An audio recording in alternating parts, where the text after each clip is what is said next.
And out of nowhere, some guy came over while walking with her. And I hit my window, and Jacqueline went to hand the money out, and the guy just leaned over and said, "Can I thank your wife?" And I said, "You can thank my wife." And within that split second, this guy commenced to stabbing my wife. He snatched her necklace off her neck, and the girl snatched the pocketbook, and they all both ran into some basketball court. Backseat. So anytime anyone approached the car, that's what I remember. And the guy was like, "Can I thank you? Can I thank you?" Because she was going to give them, like, I think my father said she took out a 10 or something. Like, she was going to really help them out. And he's like, "Can I thank you?" And as he leaned in the car, he just started stabbing her. He just started stabbing her. And then they just ran. They took off. And my father got out the car and was chasing them. Like, he was trying to chase them. And that's the moment I saw my whole life flash before my eyes, because I'm like, my about to get stabbed. Like, how could you just leave me like that? And I'm like, "Dad, she's bleeding, like, she's gonna go, like, what's going on?" And then he came back, and we went to the emergency. Well, we didn't go to the emergency room. We almost drove through the daggone hospital. I don't know exactly where we were at. Can I thank your wife? Those 4 words, spoken in the darkness outside an American Legion Hall, would become the centerpiece of one of Baltimore's most twisted murder cases. But here's what the city didn't know that night. The real killer wasn't hiding in the shadows. He was the one calling 911. Before we dive into this shocking case of betrayal and deception, I need you to do something for me. Hit that like button, subscribe to Cold Crime Cases, and drop a comment telling us where you're watching from. Are you staying safe out there? Because today's story will remind you why you need to be. And speaking of safety, especially for the women watching this, I want you to know about my book, True Crime Survival Guide: How to Stay Safe in a Dangerous World. It's designed specifically with you in mind, packed with practical advice that could save your life. You'll find the link in the description and pinned comment. Trust me, after hearing what happened to Jacqueline Smith, you'll understand why this guide is essential. Now, let's get into one of the most elaborate murder deceptions Baltimore has ever seen. November 30th, 2018 should have been a celebration. Valeria Smith was finally having her birthday party, even though she just turned 28. She was out with her father, Keith Smith, and her stepmother, Jacqueline, at the American Legion Hall in Baltimore, Maryland. The 3 of them ate, drank, danced, and captured memories in photographs. It was a perfect family night, the kind that creates lasting memories. But as they exited the Legion just before midnight, nobody could have predicted that they were about to become part of a story that would grip the nation and expose the darkest kind of family betrayal. According to what Keith Smith would tell police, as they drove through the city toward Valeria's home, he slowed his vehicle to a stop a few blocks away. A woman was standing on the street, he claimed, holding what appeared to be a small bundle in her arms. She carried a sign that read, "Please help me feed my baby." Jacqueline's heart melted. She was that kind of woman, the type who couldn't pass someone in need without helping. Keith rolled down the passenger window. What happened next would change everything. At 12:30 a.m. on December 1st, 2018, 52-year-old Keith Smith's frantic voice crackled over the 911 operator's line. His wife had been stabbed. She was bleeding in the passenger seat next to him. His daughter Valeria was in the back, traumatized by what they'd just witnessed. They needed help immediately. The operator directed Keith to Johns Hopkins Hospital. He drove through the night with his dying wife beside him, her blood staining the seats of their 2012 Audi A7. Despite the valiant efforts of the medical team at Johns Hopkins, Jacqueline Smith succumbed to her injuries before 1 a.m. She had sustained 5 brutal stab wounds to her torso and a single defensive cut to her lower right arm. She was gone. The victim, Keith told everyone, of an unprovoked attack by 2 panhandlers who had taken what they wanted and disappeared into the Baltimore night. Keith's voice shook as he spoke to reporters the next day. She just felt moved to give her something, so at the stop sign she waved her over to come to the car, and then out of nowhere some guy came over. I hit my window and Jacqueline had the hand of money out, and the guy just leaned over and said, "Can I thank your wife?" And within that split second, this guy commenced stabbing my wife. Blood was everywhere. It was horrific. Horrific indeed, but was it true? Who was Jacqueline Smith? Understanding her makes this betrayal even more heartbreaking. Born Jacqueline Travin in Providence, Rhode Island on July 4, 1964, she was described by her mother as a joyful child who grew into a loving, ceaselessly caring adult. From an early age, Jacqueline developed a deep love for music and poetry. Her mother would later tearfully recall, "That's what we did. We enjoyed music together. We listened to music. And now when I'm in my car listening to music, I just share a tear." At 54, Jacqueline had raised 2 adult sons. One was in college, working toward his future. The other had graduated and joined the U.S. Coast Guard, serving his country with pride. Professionally, Jacqueline had achieved remarkable success as an electrical engineer working for the Department of Defense in Maryland. She was brilliant, accomplished, and respected. In 2014, she married Keith Smith. The couple were active in their church, and Jacqueline was known as a woman of deep faith. But it was her generosity that truly defined her. Friends and family described her as someone who would give you the shirt off her back if you needed it. One friend summed it up perfectly. "Jackie was an awesome, awesome woman. It's really, really sad and heartbreaking the way she was taken from us."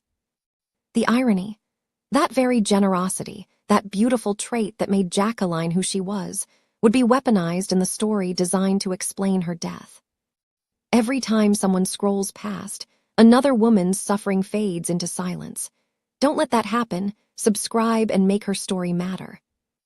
The day after Jacqueline's murder, Keith and Valeria stood before the media with a warning for their neighbors. "Be careful who you trust," they said. "Not everyone on the street is who they appear to be. Some of those asking for help are dangerous predators waiting to strike." Keith's voice carried the weight of a grieving husband as he addressed Baltimore. "I just want to let Baltimore know to be careful when you feel like you want to give, because you don't know what the intentions are of the person you're giving to. It makes me look at this whole world differently now. Nothing is ever what it seems, and you just have to protect your family out here." Even law enforcement echoed this warning. Police told residents to exercise caution around panhandlers, recognizing that not all of them have honest intent. The story went viral. News outlets across the country picked it up. Then Oprah Winfrey herself weighed in, tweeting about the case. "I've done this 1,000 times, but will think twice before ever doing it again." Baltimore's homeless population suddenly became viewed with suspicion and fear. The story fit a narrative that many wanted to believe. That acts of kindness toward the homeless were dangerous, that generosity could get you killed. But while the nation mourned and feared, Baltimore homicide detectives were quietly noticing something disturbing. The story didn't add up. On the night of the murder, homicide detectives met with Keith and Valeria at Johns Hopkins Hospital to take their initial statements. Then they drove straight to the 1,000 block of Valley Street to secure the crime scene. 3 detectives arrived within hours of the incident. They found nothing, no blood, no weapon. No evidence that a stabbing had occurred there at all. Detective Borgart, Singer, and Santos returned the next morning at 10:00 a.m., hoping daylight would reveal what darkness had hidden. They walked the streets, searched the surrounding area, and spoke with local residents. Still nothing. No witnesses, no murder weapon, no evidence whatsoever. What they did discover was troubling. The 1,000 block of Valley Street was not a high-traffic area. It wasn't well populated. In fact, most of the houses there were vacant. As one local resident would later point out, "Nobody's really panhandling right there. You know what I'm saying? Nobody." It was a strange place for panhandlers to set up, hopping for charitable passers-by. So why would Keith claim they stopped there? The detectives processed Keith's Audi A7, which had been driven directly from the hospital to police headquarters. They recovered latent fingerprints from the exterior passenger side of the vehicle. Every single one belonged to Keith Smith. Not one unidentified print was found. Inside the car, investigators discovered 2 pairs of gloves, one black pair resting on the center console, and a set of yellow rubber gloves in the back seat. They also found an acrylic fingernail that had broken off, which appeared to match the ones worn by Valeria Smith. But here's what they didn't find. any unidentified DNA or fingerprints that could lead them to the supposed panhandler killers. The FBI was called in to extract data from the Audi's computer system. Hopping GPS location data would verify Keith's route that night. Despite their expertise and thorough efforts, they were unsuccessful. Baltimore police were struggling to locate any leads. The Homeless Outreach Team, or HOT Team, were notified and used all their resources based on the descriptions provided by Keith and Valeria. They came up empty. No suspects matching the descriptions could be found.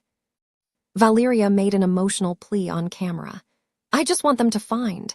If anybody knows anybody, if anybody has any information, please help us find out who did this to my stepmother, please." But investigators were starting to suspect that the people with information were the ones making the pleas. If stories like this make you want to protect the innocent and expose the truth, then don't just watch. Subscribe. That single click could be the reason another story finally gets heard. Let me ask you something, and I want you to really think about this. What would you do if you were a detective on this case? The grieving family is telling you one story, but the evidence is telling you something completely different. Would you trust your gut, or would you give them the benefit of the doubt? Tell us in the comments, because understanding how investigations work might help someone recognize when something isn't right. The investigative team began acquiring surveillance footage from across the city to track the Smith family's movements. Cameras at the American Legion Hall on Madison Avenue confirmed that the three of them left together at 11:45 p.m.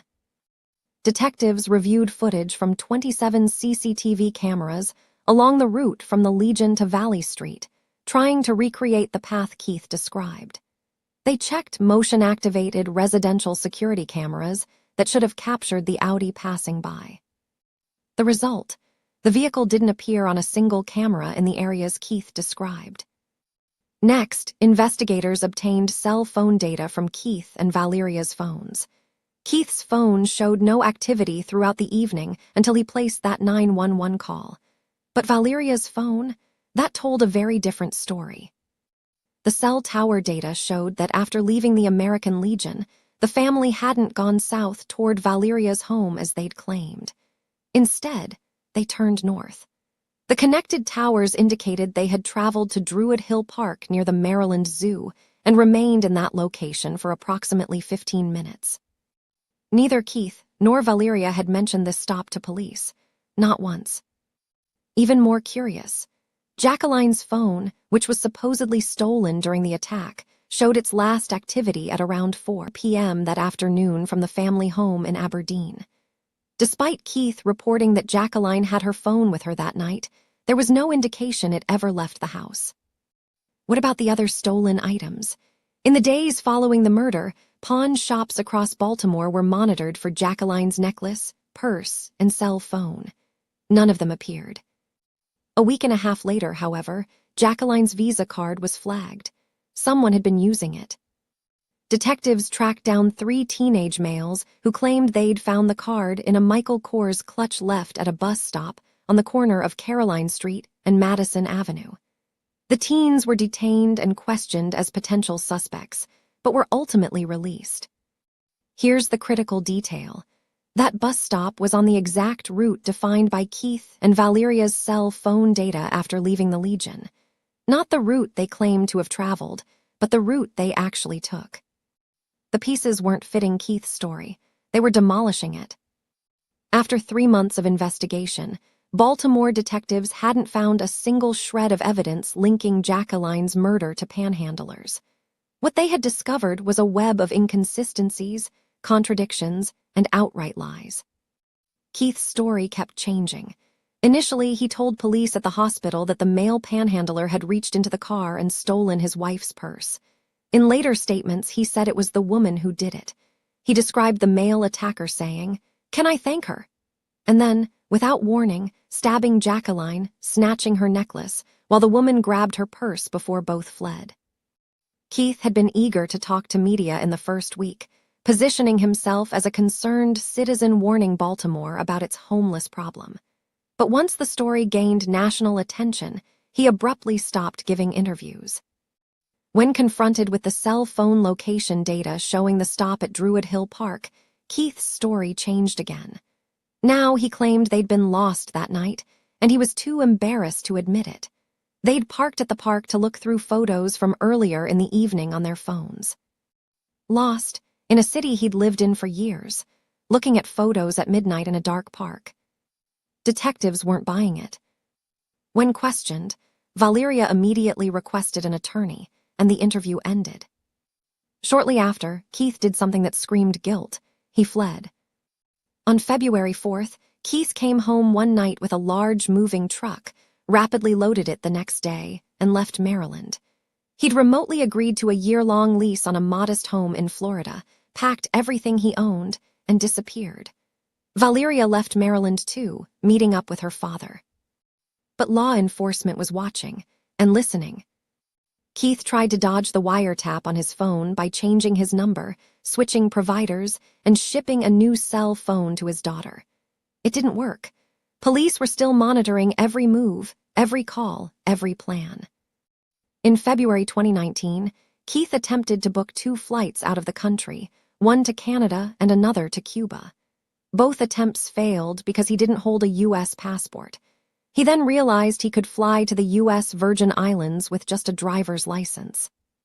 While making these arrangements, his online search history revealed something even more damning. He was researching how to cross into Mexico without going through an official border crossing. On March 1st, Keith rented a car in Texas. That was the final straw. If you're still watching and haven't subscribed, I'm honestly curious what's holding you back. Drop it in the comments. I actually want to know. An arrest warrant was issued for Keith Smith and his daughter Valeria on March 3, 2019. The warrant stated that at 11:15 a.m., both suspects were just 20 minutes from the Mexican border in an obvious attempt to flee prosecution for first-degree murder. Keith's defense attorney tried to spin it. Let's be realistic. We would all love to take a vacation to Mexico. Your dad says, let's head down to Mexico, let's take a little family vacation.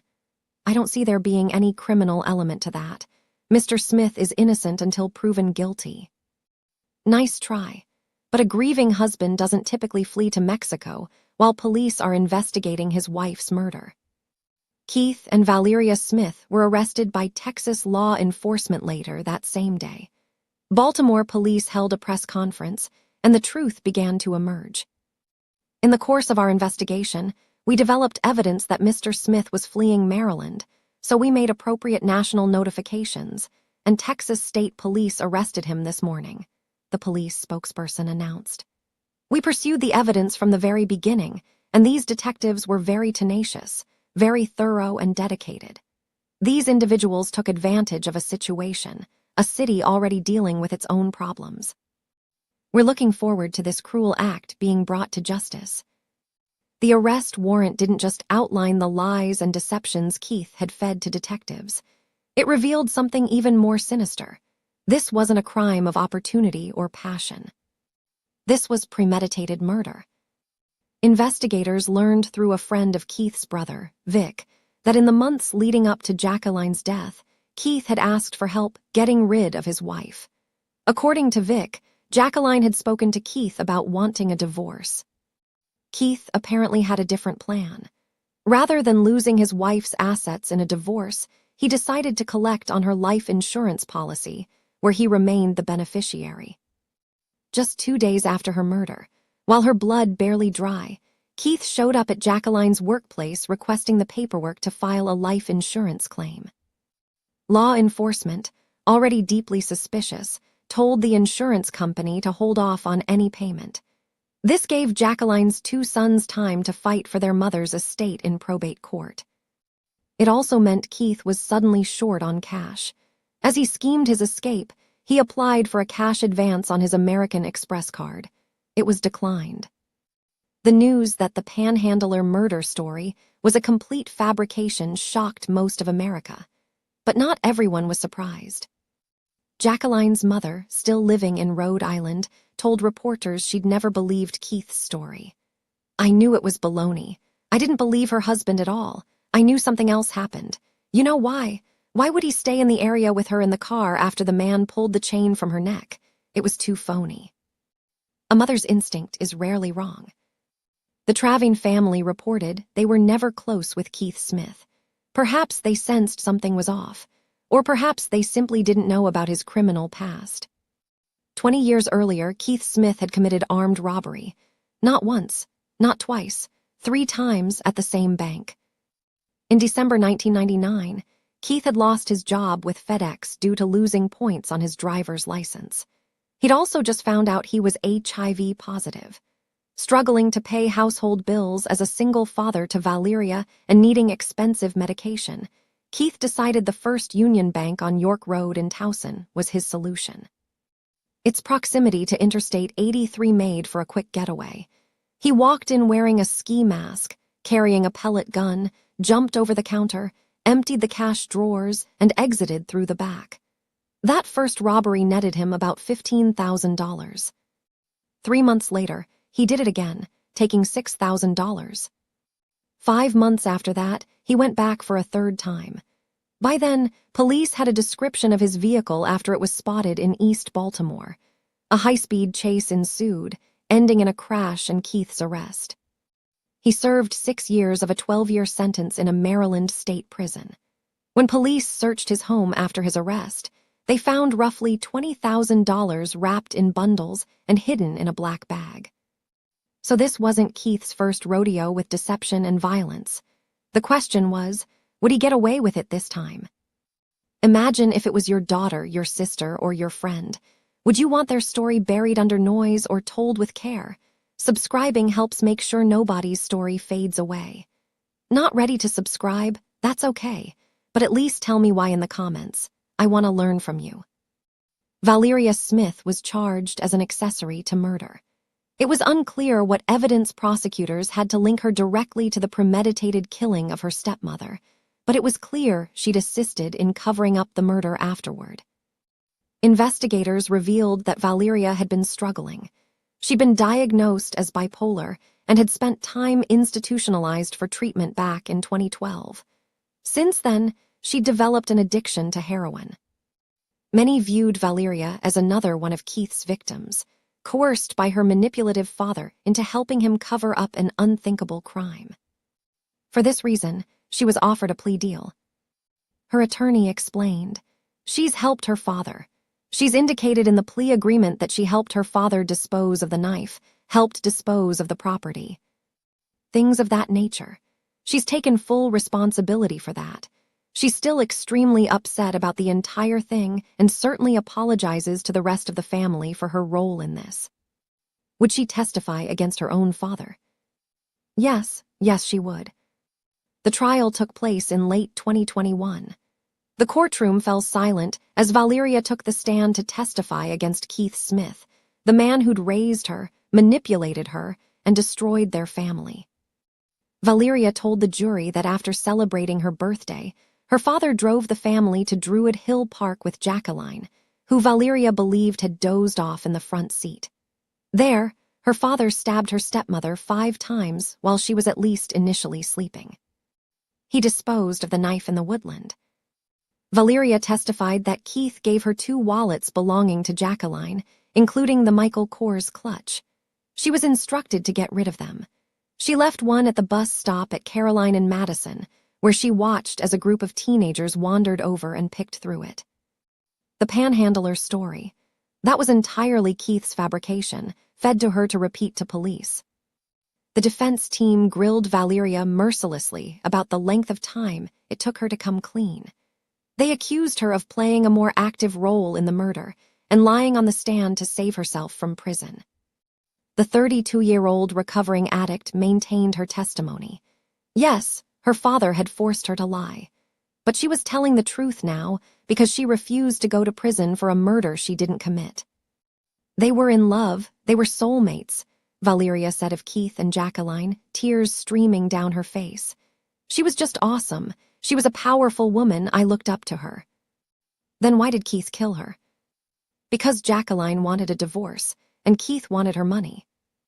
This took me hours of painful research, reading autopsies, police files, and the cries of women that were ignored.